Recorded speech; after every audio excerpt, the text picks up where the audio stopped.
What's going on, everybody? This is John J Gaming on the mic here, coming at you with a brand new episode of the Dayton Triangles in a 32-team team builder franchise here on Madden 25. Now, your Dayton Triangles have been doing some solid work here. We got ourselves to 5-7, and we come into these final few weeks of the season, and we're actually coming in on a winning streak, which is the first time that we can actually say that in quite some time. Matter of fact, it's our first winning streak of the season. We're on a 2-game winning streak after beating Pittsburgh and Birmingham, which sets us up for 5-7 as of right now. And it also leaves us right in the thick of things in the UFL playoff race. But we gotta come out here, we gotta win probably at least 4 of our next 5 if we want to have any shot of making it to the playoffs. Gotta go 5-5 if we want to secure our spot. In this episode, we are going to go through the remainder of this regular season, starting out with 2-10 Tampa Bay Bandits, followed by taking on the Boston Mariners, followed by the Columbus Destroyers in our division, which starts a free game homestand to end the regular season, where we'll be playing also the Memphis Showboats and the Arlington Renegades to close out the first season of this regular season. It's also incredibly important just from the standpoint of here's where we stand in terms of the playoff race as of right now. We're sitting as the number 8 seed. But the Houston Roughnecks are right in front of us. They have the final playoff spot within our conference. And a lot of those teams I was talking about, Boston, Columbus is another team that we're going up against. Memphis is another team that we will be facing off against as well. They're either with the same record or a slightly worse record. So we got to come out here. We have to finish and win these games, man, if we want to get ourselves a playoff spot here in year number 1. So I'm extremely excited for it, and I hope you guys are as well. If you are, make sure you go ahead, smack that like button, hit that subscribe button as well if you do happen to be brand new. And the first thing that we have before we get into the first game of this episode, we have a breakout opportunity. Now, the breakout opportunity, I'm very curious to see what this entails, as it looks like Peter Townsend is possibly in the running for getting some kind of dev upgrade. If we do any of the following below that we are going to set for him, going to try and see if we can get at least 2 of a combination of things. Get him either like 2 tackles for a loss, forced fumbles, pass deflections, or sacks, and that will help upgrade his dev trait. So that's something that I'm hoping that we can accomplish for him when it's all said and done. But with that being said, man, let's go ahead and jump into this first game that we have against Tampa Bay. Alright, boys, so let's go ahead and jump right into that first game of the episode, making that road trip out to Tampa Bay, as this Tampa Bay squad desperately just trying to find some momentum here late in the season. And I didn't realize this before I end up starting the game up. I did not realize that our away jerseys are very similar to their home jerseys, right? So that's my bad on that part, making sure that there's not as much discrepancy. But, so far our guys are going to come out here and handle it well, even though we have a little bit of a sickos committee moment, as we got a goal line situation here late in the first quarter, still working for those very first points of the game. And Paul Lashley is going to fall into the end zone. Touchdown Dayton, and the Triangles are going to go ahead and take the lead behind their star running back, baby. Let's go, man. So we already got a 7-0 lead, but Tampa Bay cannot do anything with their next possession. So we have a chance to jump on these boys, trying to make it 14-0, as Collar's going to look over the middle of the field. He's going to throw it dot to Leon Thomas, but Thomas cannot haul it in, unfortunately. So instead, it's going to be a 3rd and short, definitely a manageable 3rd down, as Tampa Bay is trying to lock in here in the red zone, but they leave the drag route wide, but make it open. And DJ Porter is going to find the middle of the field. That's a 1st down for Dayton. And the Triangles are on the doorsteps yet again, looking for another rushing touchdown for Paul Lashley. And we get it. Touchdown, Dayton, and the Triangles are thriving here in Central Florida right now. So Dayton has the lead, but Tampa Bay is able to respond back. It's going to be 14-7 after Tampa Bay is able to score their first points of the game. But we're really feeling ourselves offensively, looking for some more points for Paul Lashley. And if you have him on your fantasy team, let him have a day. The third touchdown for Paul Lashley, and he is borderline unstoppable down here on the goal line. As now we dive deeper into the second quarter, really trying to put these boys away and trying to put them away early. Tried to throw it underneath. I wanted to go deep previously, but it looks like instead we are going on fourth down, and we're going to go for it here. We're feeling spicy here, you know, as the great Uncle Sam's once said, you know, scared money don't make any money, and we're going to make plenty of money on that fourth down play as Grayson Heineck makes the catch. He's going to be able to cut it upfield as well. We're going to have another red zone opportunity. The red zone has been kind to the Dayton Triangles today, and we're looking to continue that here as Chris Saxton tries to bounce it back inside because he had that inside block. Leon Thomas gets hurt on the play, though, so hopefully Leon Thomas is good. And so now first and goal coming up, and we find Chris Saxton on the jet sweep. We get him a touchdown. That's our number one wide receiver who's got superstar potential, and Chris Saxton finds the end zone there as well.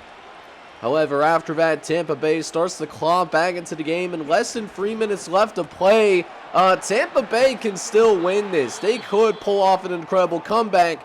If we are not careful, they could mess around and win this game. And, you know, you could also see as well that Andrew Collar is not in the game. He did hurt himself in the simulated parts of the play moments. So this is Wakefield. He won the backup quarterback job in the preseason. And now Wakefield's got to direct the offense. Less than 2 minutes left. Trying to pick up the first down. Should get it with Grayson Heineck. Okay, we do. So Tampa Bay is going to run out of timeouts here. Down by the goal line unless we score on this Narrative Vex play or fumble it. And Paul Lashley is going to score in the end zone. That's his fourth rushing touchdown.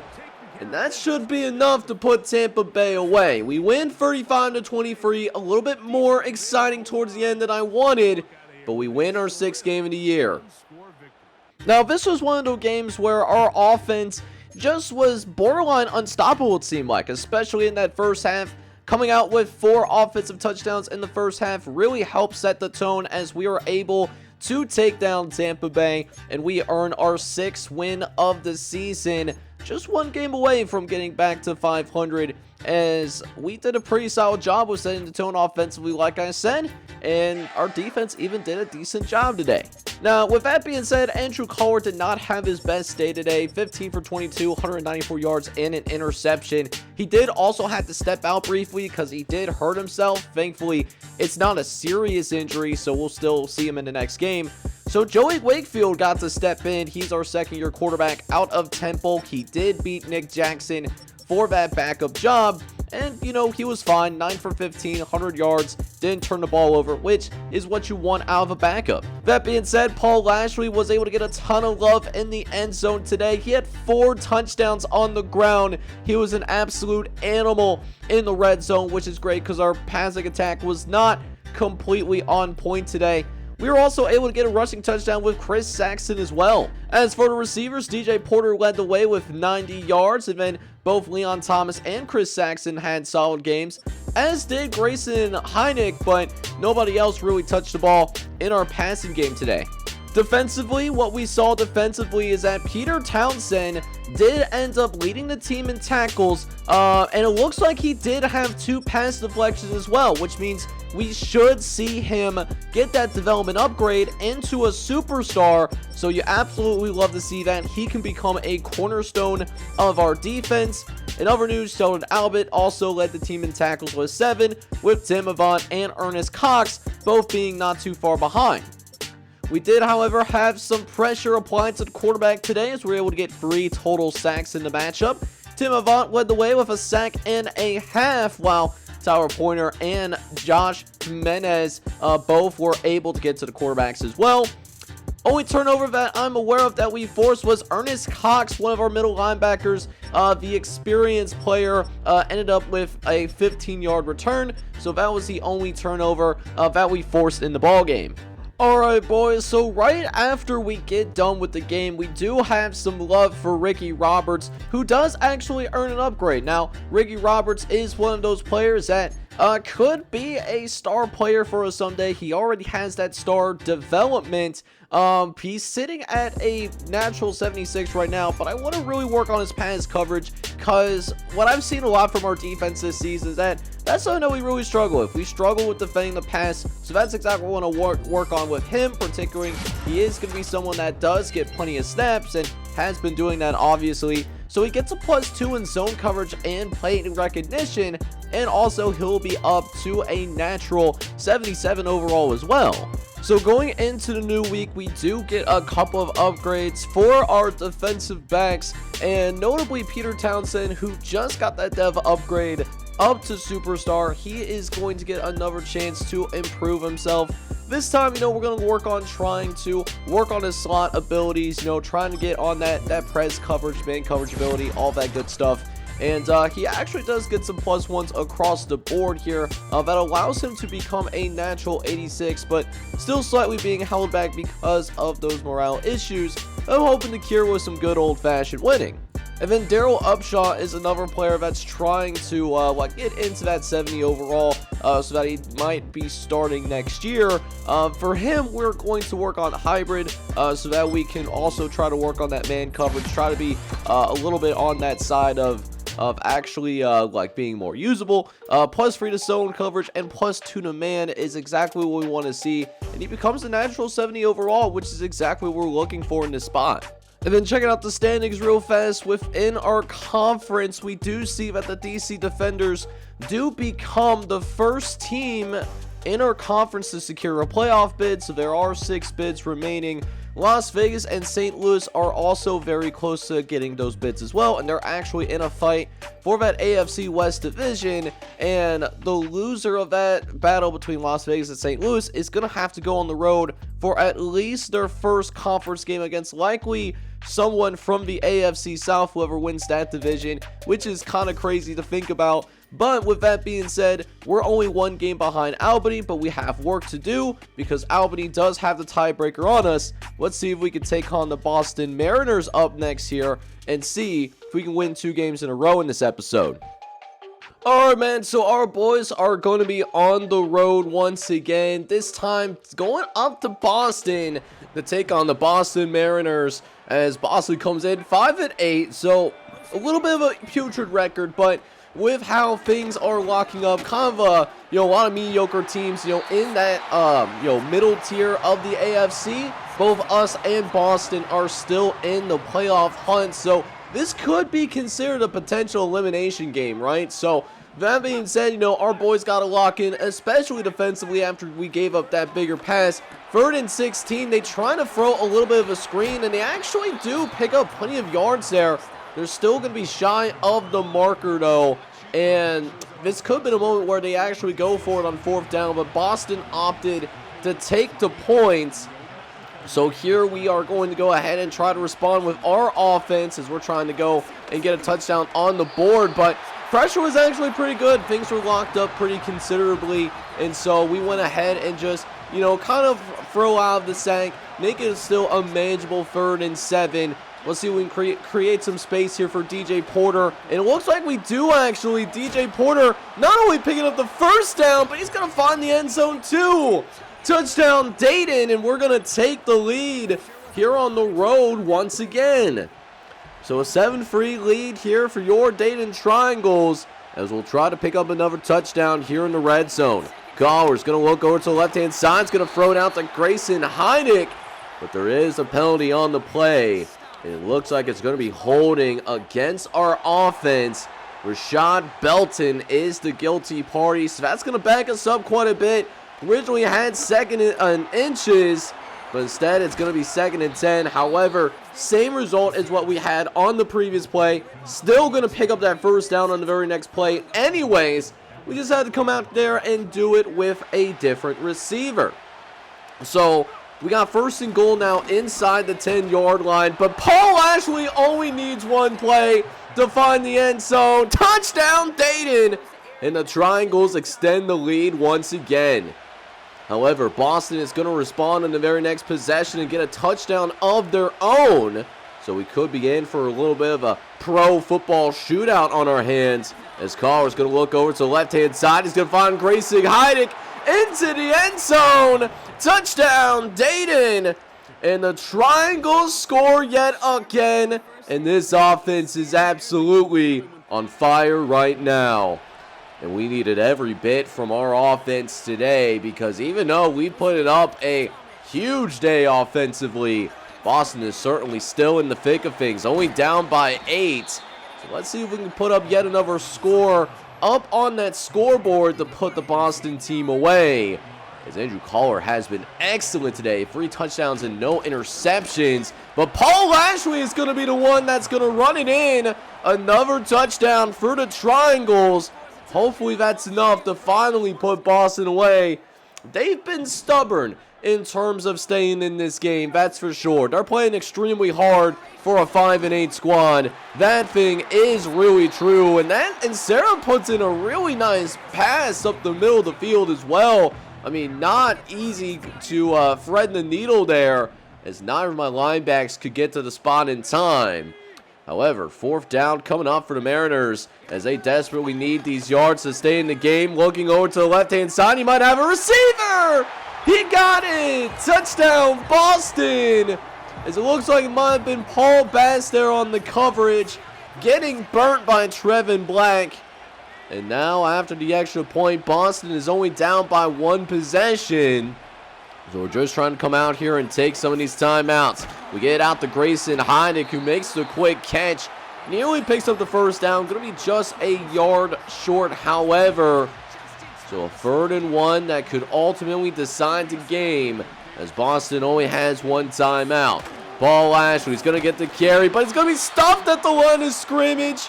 Boston is going to use their final timeout, and we're going to go for it here. 4th and 2.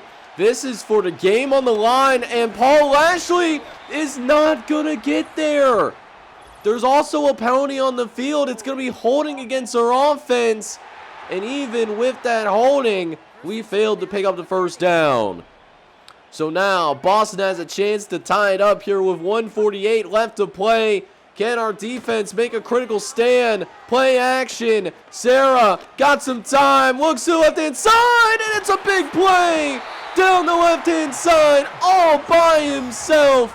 And now Boston is putting together a little bit of a drive themselves. 1st and 10 again. Sarah throwing to the right-hand side, and he'll find the first down with his receiver on the opposite side.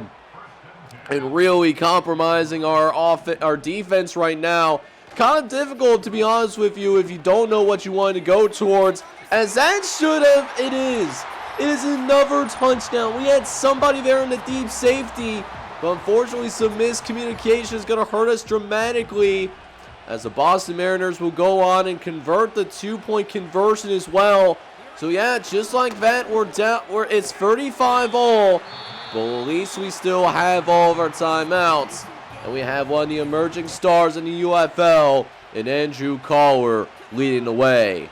Collar looking to the left-hand side. It's going to dump it off to Leon Thomas, as we just need to get to around the 35-yard line. Let's see if our guy can get it done. Going to try to throw towards the left-hand side, and it's incomplete. Trying to go deep there on that particular pass, but it was no dice there. So now it's 2nd and 10 as Collar again looks over the middle of the field, but that's going to be incomplete. There's a flag on the play, though, and it's going to be yet another holding on our offense, and that's going to bring us back dramatically. Got a huge one that we need to grab right here, as we're just going to go ahead and try to run it. Maybe best for us if we maybe settle for overtime at this rate, because we got a country mile to go. I definitely don't want to hurt us. but we do have at least a Hail Mary opportunity. So let's see if maybe we can get a little bit of lady luck on our side with the Hail Mary. Collar's going to throw it right inside. It's actually caught by Heidick. Heidick gets out of bounds with 1 second left, and that is going to get us in the field goal range. So Stephen Foster has the opportunity for the game-winning kick, and he gets it. Dayton is going to win against the Boston Mariners at the very last second. We avoid a dramatic upset as we're going to get the back to 500 on the season. Alright, chat, so this game was far more entertaining than I thought it was going to be because, you know, I thought we were going to blow out Boston. I really, truly thought we were going to blow out this Boston Mariners squad, but all credit to this Boston team. They fought back and really made things interesting in the fourth quarter. If it wasn't for that game-winning drive, who knows what would have happened in overtime. Now, with that being said, Andrew Collar was unstoppable in this game. He was 33 for 40, 3 touchdowns, no interceptions, threw for over 400 yards in the game, and also set up the game-winning drive as well. Vol Lashley also had a good performance on the ground. He had 64 yards and a couple of touchdowns on the ground as well. He did that off of 14 carries, so he had almost 5 yards a carry in the game. Chris Saxton did not find the end zone today, but man, he was also unguardable. 13 catches for 150 yards. Leon Thomas was also able to have 100 yards and find the end zone. Same could also be said for DJ Porter, who was just a few yards short, and then Grayson Heidick found the end zone. He had 5 catches for 65. The defense played pretty well too up into that fourth quarter. Things kind of fell apart for us in that fourth quarter. Denorio Allen did lead the team in tackles. He had 8 total tackles today, with Dylan Wright and Ernest Koch both being not too terribly far behind, so we're here for it. We did get plenty of pressure on this quarterback, 5 sacks today. We love seeing that with Tim Avant leading the way. He had 3 sacks, while Josh Jimenez had a whole sack himself. Matt Weaver and Eric Burden were both able to procure half a sack today. Do want to do a discount double check to see if we forced any turnovers, but looks like we did not do that, but we'll gladly take the win. However, Gabe Beltran, who did have to leave the game earlier, we find out that his injury is actually pretty serious. The 24-year-old is going to be out for 8 weeks because of a dislocated ankle. So Gabe Beltran is going to be done for the rest of the regular season. And unless we make a deep run in the UFL playoffs, his season is going to be over here in year number 1. So with our offense putting up 38 in that exciting than usual victory against Boston, many guys of our offense actually getting upgrades. Andrew Collar, our starting quarterback, is one of those guys. He's a 75 overall at this point, and we're going to try to bump that up here. I want to get him up to a 76 overall, and we will successfully do that with this particular upgrade. Get some +1s across the board, and I'm really curious. No, we actually have 2 upgrades. Wow, I did not realize that. So Andrew Collar really had that breakout day, huh? So I guess we'll spend these other skill points on the I guess we'll spend it on Field General because that is our scheme fit. So we'll make him a little bit more of a scheme fit. I was not expecting these upgrades all of a sudden, but he'll actually jump up to a 78 overall. He'll get a +2 to throw mid accuracy. He's developing at a normal rate, but I'm surprised that we haven't gotten that dev opportunity yet. So then I'm wondering if it's the case where we see like other like skill guys ending up getting more than 1 upgrade, but just looking across all these other players available, it looks like that Andrew Collar is the only one that had like more than 1 skill point. For Chris Saxton, we'll go ahead and use the physical to get him up to a natural 80 overall, still being held back by those morale issues, but +2 to awareness, +3 to break tackle, +3 to release is going to really help him out get to that 80 overall, and he's already has the star dev trait, kind of on the verge of a superstar in my opinion. Leon Thomas, we're going to work on his physicality, that catch and tap, expect catch, and release. That's going to bump him up to, looks like a 75. He's going to get a +3 to awareness and +2 to stiff arm. He might be getting some kind of temporary bonus there too. Offensive line, always got to work that offensive line. And Connor, heck, he's doing a heck of a job blocking for us for sure. So we're going to get him up to a 70. At least we'll try, and we do. We get him up to a natural 70 there. He'll have a +2 to run block, but it's going to help out our star running back in the running game. Really love to see that. That's one of our best players. I constantly want to get him involved. And then Matt Berry, someone that, did have to step in and play for us because of injury here today. We will go ahead and get him that 59 overall, as Matt Berry will have a +2 to run block power. So with 3 games left in the regular season, here's how the standings shake in our conference now. Pittsburgh does lose, so that does keep us kind of in the hunt for that AFC North Division crown. And we do slot into 7th place. We're tied with Houston for that final playoff spot, but right in the thick of things for sure. As for St. Louis is going to clinch a playoff berth, so now only 5 playoff spots remain. DC also does end up clinching the division after they win. They are going to be looking to try and secure home field advantage for the playoffs, as they currently have a 1-game lead over St. Louis. But the game that we have up next is actually going to be the Columbus Destroyers. We played them at the very beginning of the season. We played in Columbus, and Columbus was able to beat us close, but we certainly feel like we're a much better team than what we were able to do in the very beginning of the season, riding in on a 4-game winning streak now. Let's see if we can take down this Columbus squad. But before we get too deep into that, we do have some upgrades that we can utilize real fast. We're going to go ahead and give Anthony Alexander, for example, an upgrade. Right now, he's sitting at a 64 natural right now, but we're going to work on his possession just to make him a little bit more well-rounded. As a receiving threat, he does now move up to a 65 natural, thanks to mainly a +2 to impact blocking, but is still being held back because of those morale issues. The next player that we have is Adam Fisher, who could be an offensive lineman that gets more playing time if in this case of, Andre Beltran going down, we might slide him over to right tackle. Haven't honestly decided yet, but we are going to go ahead and give the agile upgrade so that he can, make that transition to right tackle a little bit better if we need to. And he gets a +2 to pass blocking and pass block finesse. So right now he's sitting at a 64 overall as well. And then we got Austin Rayner. Austin Rayner, one of our backup linebackers on the team. We will go with the run stopper so that he can, be someone that maybe we could play in those like 3rd and short type of situations. He's a rotational piece for our team right now, and he's getting a +2 to block shed and a +2 to tackling.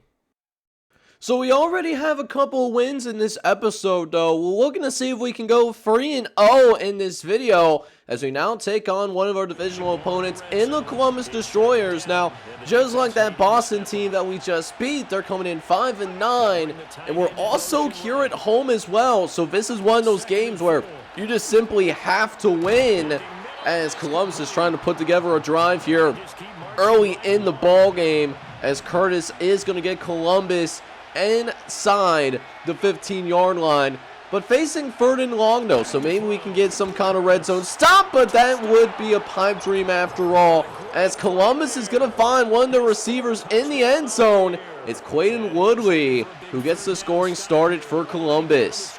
So we find ourselves down 7-0 as we jump quickly into the second quarter of action, as Columbus gets the halfback screen off, and they get it into their star tailback, and with that coming with a little bit of a price there, as the injury does hurt them a little bit.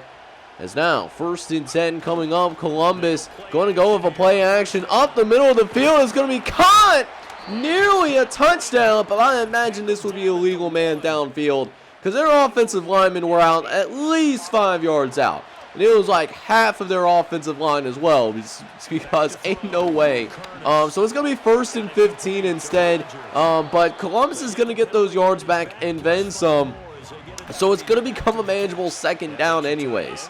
So, 2nd and 5 coming up as Columbus again drops back, looks over to the right-hand side. The ball's on the ground, though, and Dylan Wright is there to recover. Let's go, baby!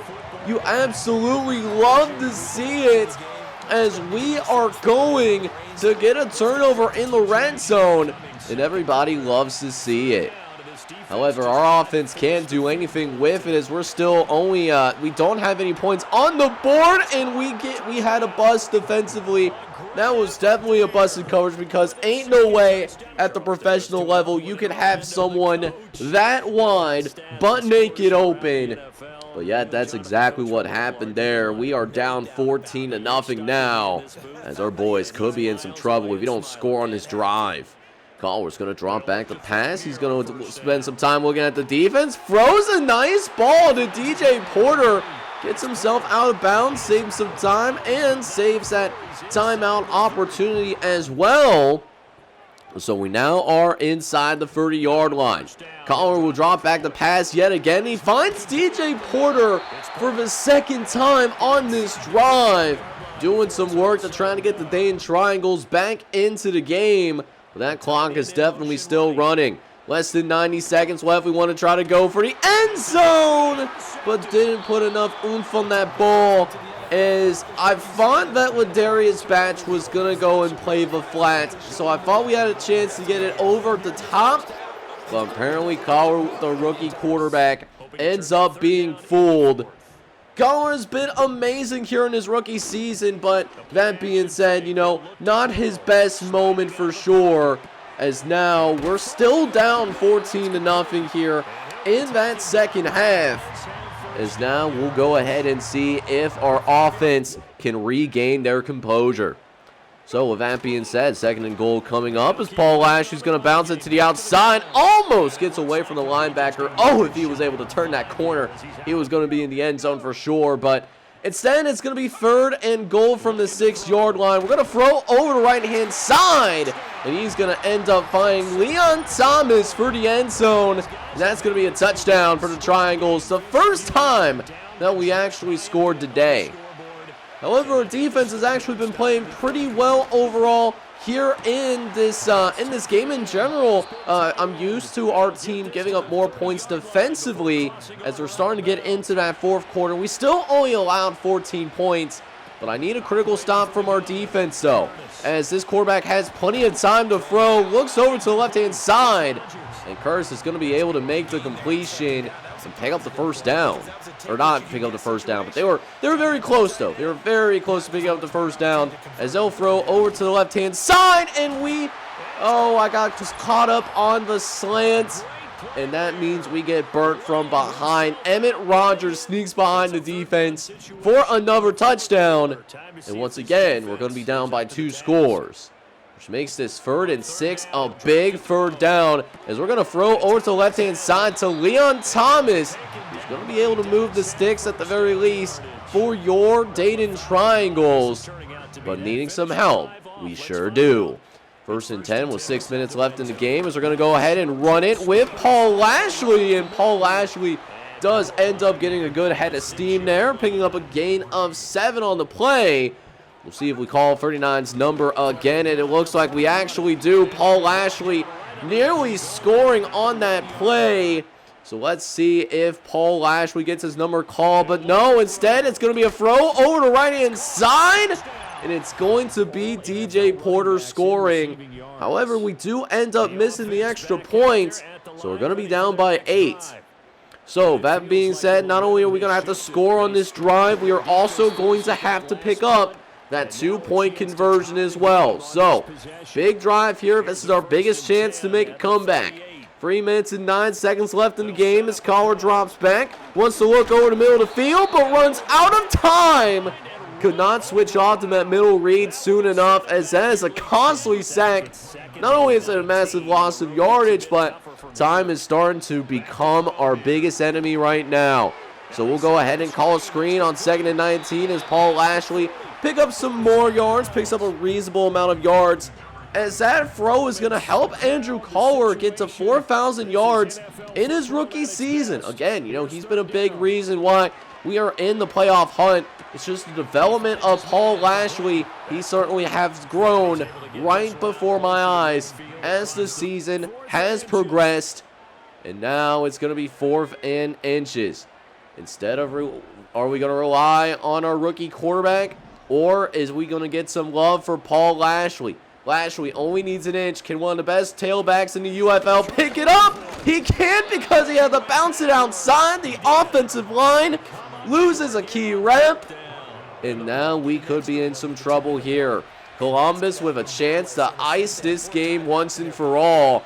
And play a little bit of spoiler for your day in triangles. As that pass is going to be deflected, they're choosing to pass the ball.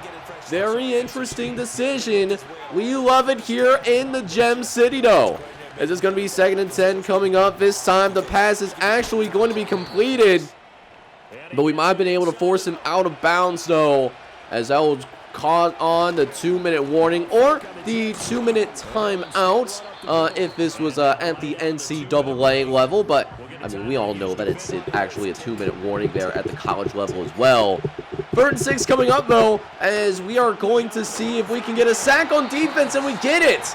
We get the sack. We're able to draw them a little bit farther out from field goal range, so the kick becomes at least more difficult for Columbus, as Josh Jimenez is there for the sack, for the pressure of the middle.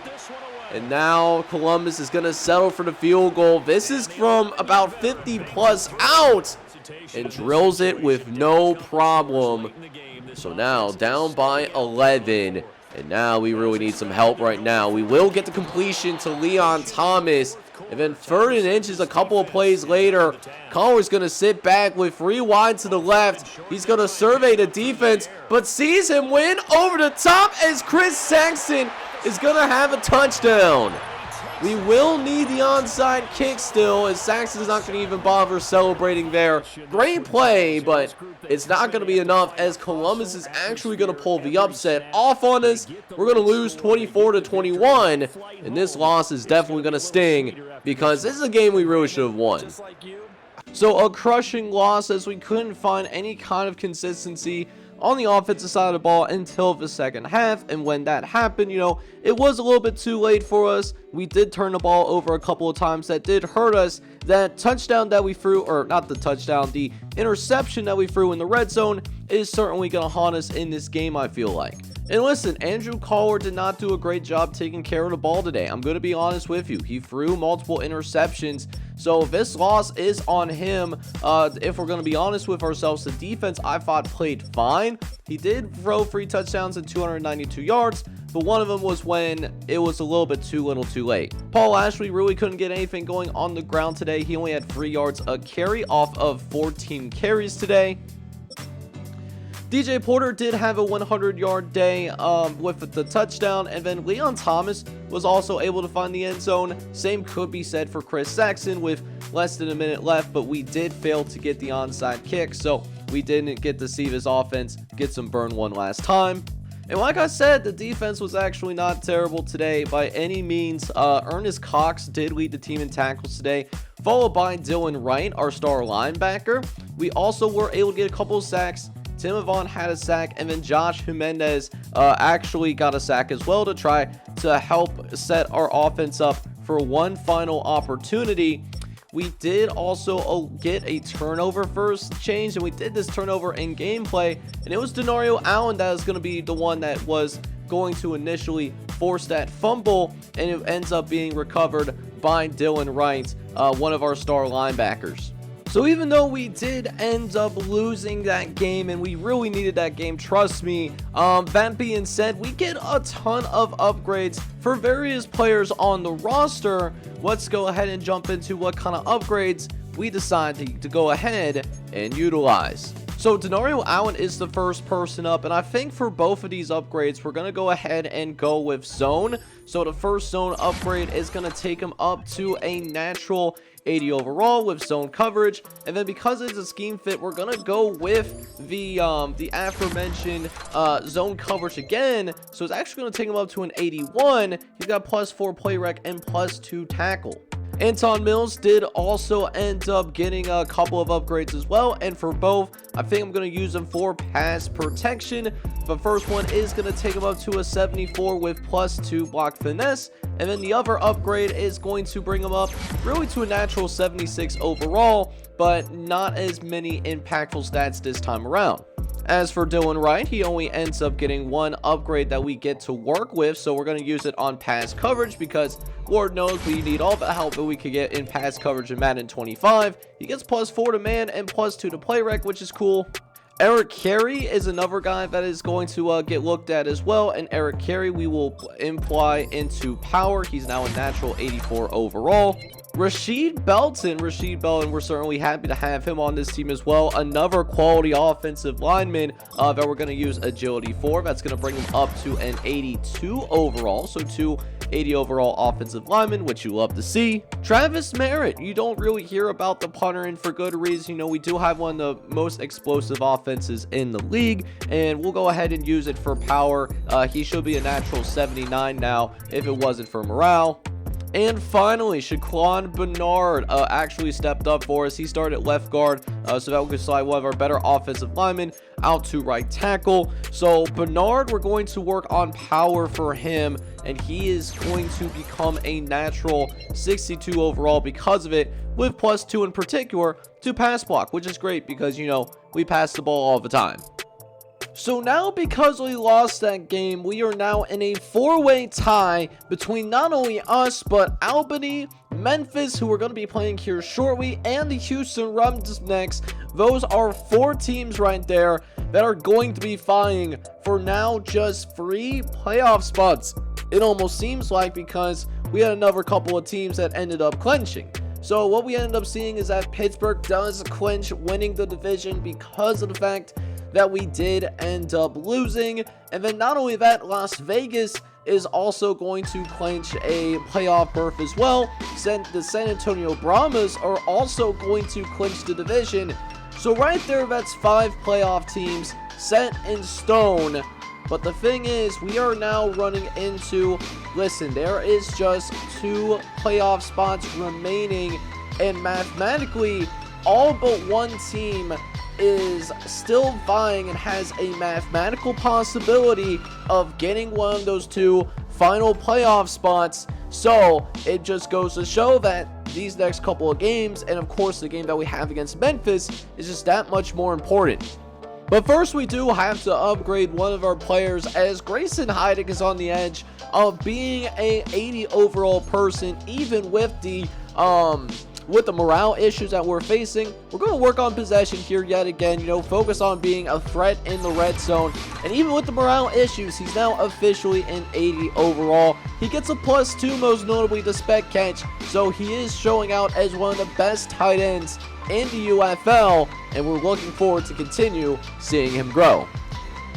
So the term must win gets used pretty often, and maybe too often at times, but this is definitely a must win. Taking on the Memphis Showboats, as Memphis is holding on to one of those playoff spots where, because of tiebreakers, we're on the outside looking win. So if we don't win this game, we might be not going to the playoffs in year number 1. That was a bit of a word fart there, but big game nonetheless. We are going to come in here already up 3-0, able to get a field goal in the simming part of the moment, as Collar's going to drop back to pass, wants to look over the middle, layers it over the linebacker.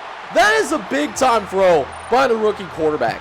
Oh my goodness. He's going to find Chris Saxon into the end zone for a touchdown as well. And that's going to allow Dane to get off to an extremely hot start, actually. We're going to be up 10-0, but Memphis will be able to creep back in it as Memphis scores the next 10 points. I do have a free play, but the pressure is able to get home. But this should be considered an offsides. And yes, it is. That offsides is on the defense, able to move that ball up a little bit more. So that's how we're able to suit ourselves into a 1st and 5, so we can be a little bit more aggressive down the field. Because I know, like, free plays to get 5 yards, like, This is one of the best offenses in the league. You already know we're good for that. And you already see why we're so good for that, as Leon Thomas is able to win on the inside. And so Dane is putting together yet another drive, trying to tie it up as Collar looks over right hand side. He had someone open. He had him open, but the throw on the run is inaccurate. Throws it behind, and that's how Ron Gisely is able to catch up. Not even a bad decision, as Collar had him wide butt naked open. Could have been a touchdown if it was a good throw, but just not meant to be, though, as Paul Lashley is going to make up for it. Paul Lashley starting to heat up here in these closing moments of the season. Is now 1st and 10 coming up as Collar drops back to pass. Looks over to the left-hand side, and Grayson Heidick will nearly pick up the first down there on that particular throw. But still need a couple of inches in order to move the sticks, as Paul Lashley will get that for us, providing us with a goal line opportunity and a chance to possibly come in and tie things up. So 2nd and goal, seems like Memphis is definitely playing in, going with the play action, and we can't get it there. He was open in the back of the end zone, but with that being said, being deflected at the line of scrimmage, it certainly saved a touchdown. So instead, it's going to be 3rd and goal from the 4-yard line. I see the vision, and we had DJ Porter wide butt naked open. Just had to wait for him to get there, and we made it happen. Touchdown for the Dayton Triangles, and Porter's going to be able to score. So we got a tied ball game here going into the 4th quarter. A 4th quarter that could decide the season for both of these teams, as Dylan Wright would not be able to bring down the tailback in time, as Babber is able to pick up the first down for the Memphis Showboats. And so driving deeper in the Memphis territory, we need a key stand as Dylan Wright tried to deliver the hit stick, but maybe should be a little bit less focused on hit stick and actually wrap up, because that should have been a shorter gain, but instead it ends up being a gain of 6 as Dylan Wright gets beat in coverage there too. But because Pierce threw it from behind, it ends up being an incompletion. A lucky break that's going to bring out 3rd and 4. Looking to the back of the end zone, but that one will be broken up, as it looks like might have been Greenwood Jr. That was able to make that deflection. Might be one of our backup linebackers. Not really 100% sure who 90 is, but he might be making a name for himself. I'll tell you what, buddy. But that being said, Memphis did have to settle for a field goal, so we're only down by 3, and we have a chance here to take the lead late, as Collar's going to look to try to do just that with less than 3:30 left to play, as Chris Saxon's going to make the play to get us down closer to the goal line. And then 2nd and 2, Paul Lashley is going to run it forward. He now has over 50 yards rushing on the day, and he's been effective when he has the ball in his hands. But before the 2-minute break, we're going to try to throw over the middle. Had Grayson Heidick open, but Heidick just could not bring it in. He really wanted the penalty there for possible pass interference, but I don't think that's going to happen. Neither is that catch either, as Leon Thomas is not going to be able to bring it in either. So now 3rd and goal coming up. Collar looking over right-hand side, and DJ Porter holds on. He makes the grab, and Dayton is going to take the lead with less than 2 minutes left to play. And this offense is absolutely hyped. But with that being said, though, did we leave Memphis with too much time? 24-20 is your score, as this drive also could decide the season, as that is going to be broken up. Nice play there on Hannon. He wanted the pass interference as well. How about you hold on to the ball? That's why you're in the UFL, not the NFL, big fella. So, but they will complete the very next pass, though. And we're looking at a 3rd and short. 3rd and 2 coming up, as Pierce is going to look over the middle, and that's going to be caught for a nice completion. Able to move the chains, but with that being said, that clock is certainly moving, though, as they got less than 1:30 left. They get to the line right away. They were pushing it downfield, as our guy Townsend was certainly beat there, but Spencer is there on the breakup. That's his name. I don't know where I got Greenwood Jr. from. Probably from the college football content I was recording earlier today. That's probably where that came from. I have no idea, to be honest. But hey, Memphis is across the 50-yard line, so we are having a little bit of spice in this game. Get some great protection, but Peter Townsend nearly picks it off and ends the game. But yet, here they are with Memphis, still holding on to the ball. We're probably going to be caught with an onside penalty, though, as it probably wouldn't have mattered. They're probably going to decline this and pick up the first down. But the guilty party does end up being Dylan Wright, which I didn't think he was that close to the line of scrimmage, but whatever, man. Madden being Madden sometimes. But we will get it back, though, as Josh Jimenez is able to get a sack on the quarterback. Another big sack. And so Memphis has to use its final timeout. It's 3rd and 17. Just don't get beat deep, whatever you do. Dropping back, Pierce looks over the middle. And what did I say? What did I literally say? We had a cover 3 or a cover 4 out there. I have no idea how we get beat this badly deep. It's completely mysterious to me. So now our offense has to come out and make a game-winning drive itself. Do have all of our timeouts, but only 32 seconds to play with, though, as Collar drops back, looks over the middle. That's going to be incomplete. If you want to tie this game, the field goal mark is as the 32-yard line. We got some work to do. Got to go about 50 yards to make it happen. Collar's going to try to get it all by going deep, but, oh, we had him open. And we just overthrew him. So now it's 3rd and 10 coming up. We're going to try to throw over to the left-hand side. That's a dime to Chris Saxon. As Saxon is going to be able to at least get out of bounds there. Save that time and save a timeout as well. So we probably have 3 plays until we get into the end zone there. As Leon Thomas is going to be able to get out of bounds there. Might have pushed it into the end zone if he really wanted to. But we didn't want to risk it all that much. So instead, we're going to run it with Paul Lashley. And we can run it because we do have all of our timeouts. If we're smart, we got 2 plays for the end zone.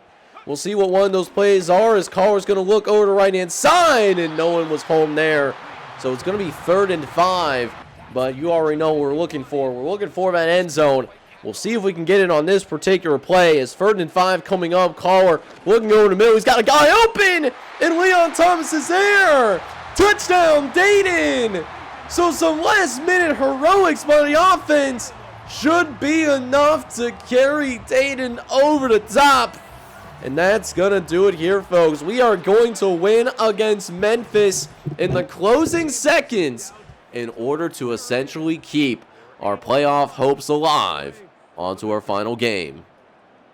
And guys, this was certainly an exciting game and was almost felt like a elimination game for the playoffs. I mean, because even though we wouldn't have been knocked down if we lost, our trip to the playoffs would have been much more difficult to accomplish if we didn't. So, and it was a very even game. I mean, both teams were definitely keeping it very close throughout. It was never really more than a 2-possession game, like a 10-point game at most at the beginning. But great stuff here, but the biggest difference here is the red zone, where we were a little bit more efficient. Andrew Collar did throw an interception in this one, but it wasn't because of a bad decision. He just threw it behind his receiver while trying to throw on the run. He's going to get a little bit better at that as he continues to grow as a quarterback. Other than that, he was absolutely brilliant. 263 yards and 4 touchdowns on the day. On the ground, Paul Lashley did end up being extremely efficient with 10 carries and 58 yards. He averaged almost 6 yards a carry. Receiving wise, Leon Thompson nearly had a 100-yard day and did catch the game-winning touchdown. Chris Saxon did also have nearly 90 yards through the air today. And then DJ Porter was a good red zone threat for us in this one. He had 4 catches for 40 yards, but caught multiple touchdowns today. The defense, however, did just enough for us to win it here today, as Dylan Wright is going to be able to lead the team in tackles in this one. He had 10 total tackles in the game, with Ernest Cox right behind him with 9 total tackles. We also got to the quarterback plenty of times today, with Josh Jimenez leading the way. He was the only player on our team that had multiple sacks today. Harold Perez was also able to really bring him down, and then Dylan Wright and Tim Avant also helped combine on a sack. Paul Bass had the only interception today for 12 yards, and we also had Ernest Cox causing a fumble, but we were unable to record it. Overall, a good day that is going to ultimately help us stay in the playoff race. But right after the game, though, we do end up getting several upgrades, mostly on that offensive side of the ball. And Andrew Collar in particular, I don't know if they are ever going to give him that star dev opportunity, but he's certainly playing like it, man. Oh my goodness, Connor, he's going to come out. He gets 2 skill upgrades to work with, and I think we're just going to go ahead, put them both into field general. So we'll go ahead and apply those upgrades right about now. He'll get a he'll get a +2 there in particular, and then just like that, Andrew Collar in his rookie season is already going to be an 80 overall. So even though he's a rookie development guy, that being said, he certainly doesn't play like it at all. But Ed is far from the only person that's getting upgrades after our big win against Memphis. Chris Saxon's going to get an upgrade. Saxon comes in. He is an 80 overall at this point. We're going to work on his slot abilities real quick, and actually doesn't really get any upgrade to his overall, although he does get +2 to multiple things there. Paul Bass on the defensive side of the ball is actually going to get a little bit of love as well, and we're going to work on his slot corner abilities. He's going to stay at a 77 overall, though, but gets a +2 to multitude of items there, though. Anton Mills on the offensive line is going to get some serious work done, and we're going to improve his pass protection to make him a little bit closer to becoming one of those aforementioned, guys that, could be more of a scheme fit down the line, +2 to power blocking. Connor Heck is up next, and Connor Heck actually going to work on one of his strengths here for him. See if we can work on that run or pass blocking finesse. And just like that, Connor Heck is going to be moving up to a 71 overall. He's got that +2 pass blocking finesse to go with it. And then the last person that we have is Saquon Bernard, who has made a couple starts for us at this point and really has shown his worth, has helped keep our rookie quarterback nice and protected. And Saquon Bernard, we're going to work on his pass protection abilities. He is going to be a natural 67 overall with that +2 to pass blocking. Alright, chat, so this is how our standings are shaking out as we get into really the final week of the season. While it isn't necessarily official, I think we did enough at this point to be in the playoffs. Two of the teams that are right behind us is Memphis and Boston at 7-9, but we did beat both of these teams. However, the one team that we do need to look out for is the Houston Roughnecks. So for us as of right now, for your day in triangles, if we win, we are going to be in the playoffs. We are going to clinch, or we need Houston to drop their regular season finale in order for us to get in, even if we lose. That being said, Albany does have the advantage on us for the 6th seed, so if we do want to get the 6th seed, Albany is going to need to drop their game while we win ours so that we can move to the 6th seed, because we did play Albany earlier in the season and Albany did beat us, so they do have that particular tiebreaker in their back pocket. But before we do get into our final game of the season, which will happen to be up against the Arlington Renegades, we do have some upgrades that we certainly need to take care of.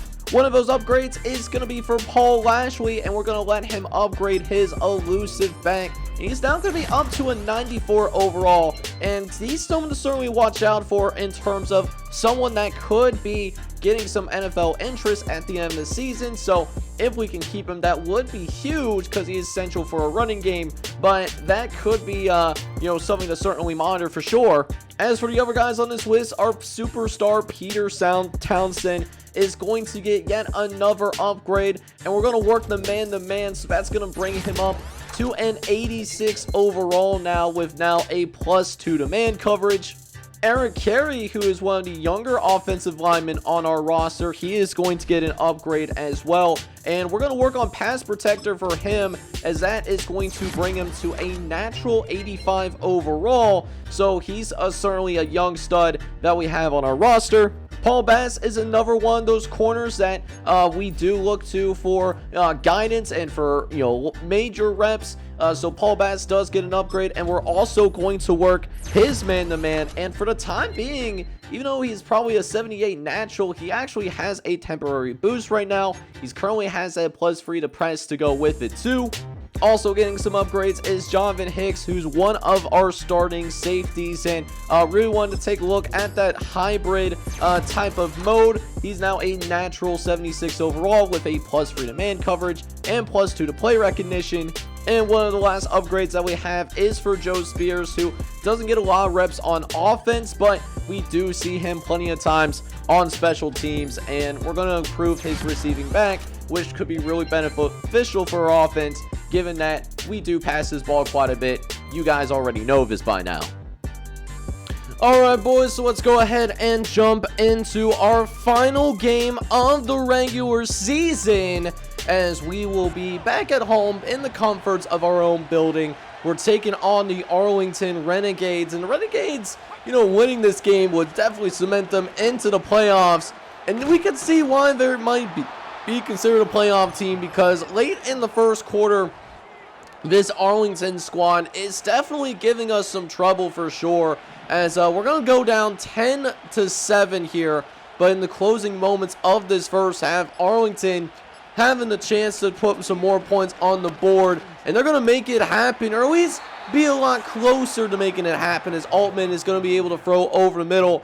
He's been absolutely slicing and dicing this our secondary of ours, already closing in on 200 yards passing in the first half, and will get a second touchdown here in this first half as well, as Arlington is going to find the end zone with Conrad Meredith, and Arlington's going to take a convincing 17-7 lead into the half.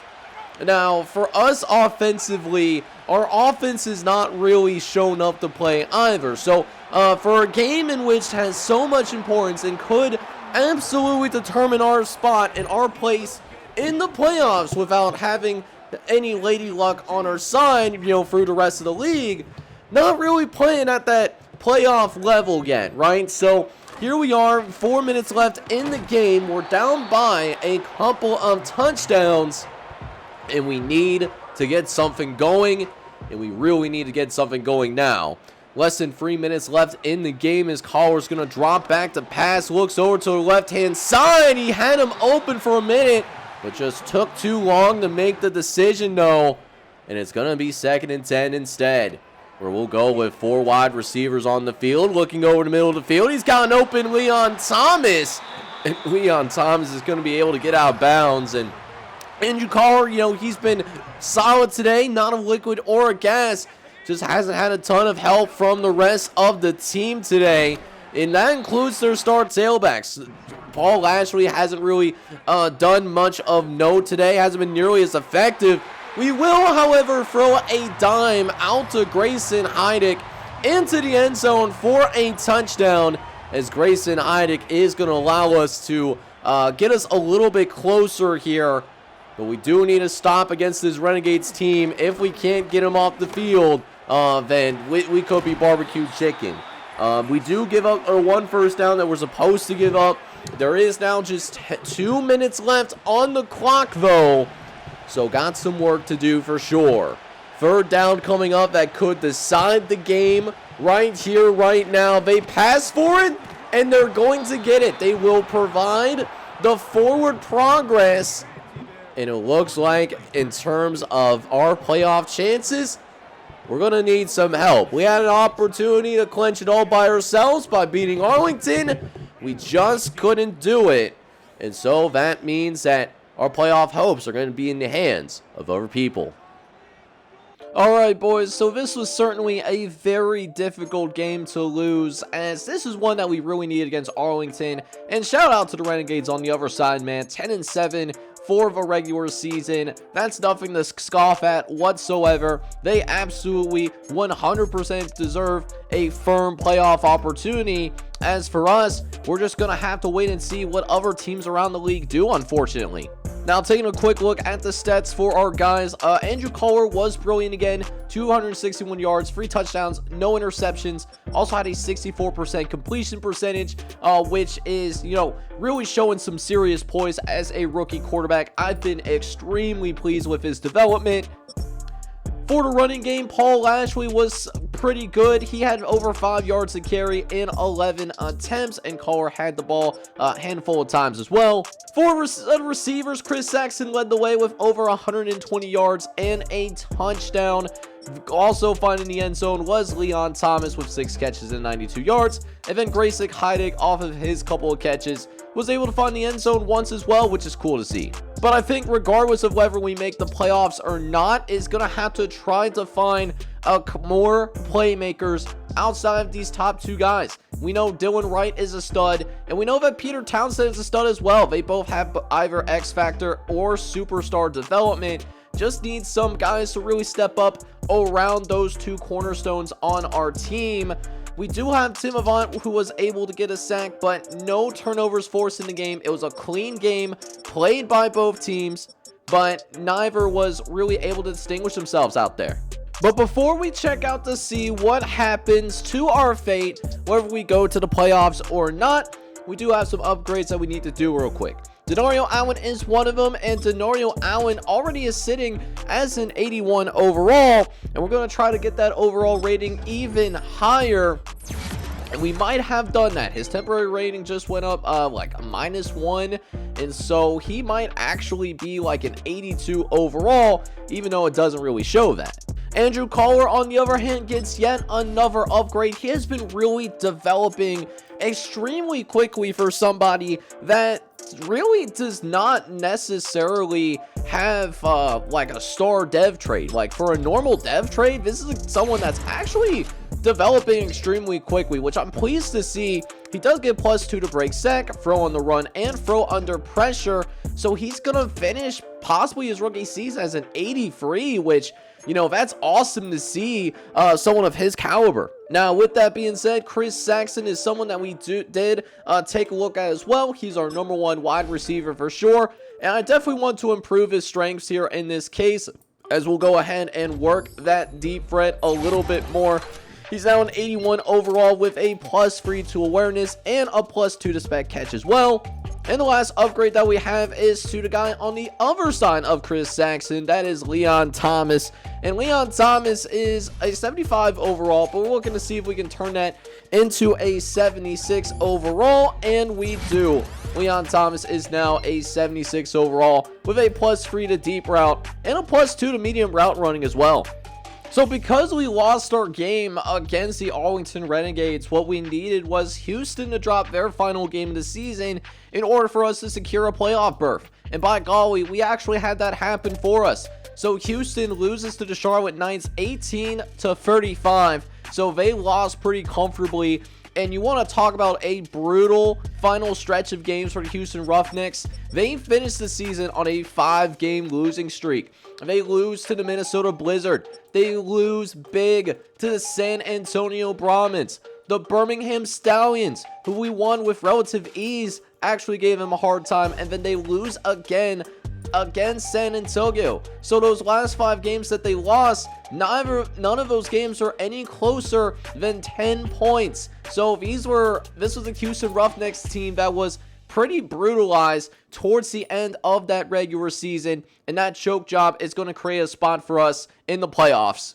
But not only did we create a spot in the playoffs for us, we actually get in as the 6th seed. So what happened was that the Albany Knights did end up losing to the Boston Mariners, and so the Boston Mariners are able to slide past the Albany Imperials because of the fact that Boston had the tiebreaker on Albany. So that's why they were able to get in, and good news for us, we were able to slot up to the number 6 seed because we no longer had to deal with that Albany tiebreaker. Instead, the tiebreaker was between us and Boston, and we beat Boston in the regular season, which gives us a chance to be in here as the number 6 seed, at least in the AFC, which I still need to figure out new conference names. If you guys have any suggestions, certainly let me know down in that comment section. In terms of how the rest of the playoff field is going to be, you got the DC Defenders taking on Boston, which we talked about previously. San Antonio is going to host the Las Vegas Vipers in the final AFC playoff game. And then your two teams that are getting byes is the St. Louis Battlehawks and then the Charleston Dirty Birds on the other side, with Louisville taking on Atlanta, and those are two teams that we actually did face in the preseason. Atlanta, a team we also played in the regular season. New Orleans gets the free seed, and we lost to New Orleans pretty badly in prime time. They'll be taking on the Charlotte Knights in their first round matchup. And then finally, the last playoff matchup that's noticeable is that Arizona is going to take on the New Jersey Generals in the playoffs. So this is going to be your playoff field here in year number 1, and more importantly, your Dayton Triangles are going to be a part of it. And so with that said, what we are going to experience in the next episode is that we are going to go on the road to take on a bitter division rival. We're going to take on the Pittsburgh Maulers, and this Pittsburgh Maulers team is a team that we actually split with in the regular season. We beat them once later in the regular season, while what we witnessed was Pittsburgh beating us towards the beginning of the regular season. So should be a good matchup. Next episode will be specifically for the wild card of the UFL playoffs. And I hope you guys have really been enjoying this series, because, oh baby, it's certainly been a fun one. If you enjoyed this video, make sure you do a couple of things for me. Hit that like button, as it gets it out to more football fans like yourselves. And also, you're just a real MVP if you did that. And of course, make it all the way to the end of this video. And then also hit that subscribe button if you happen to be brand new to the channel as well. This is John J Gaming on the mic signing off, but hope you guys are all out there having a good one. Take care, everybody.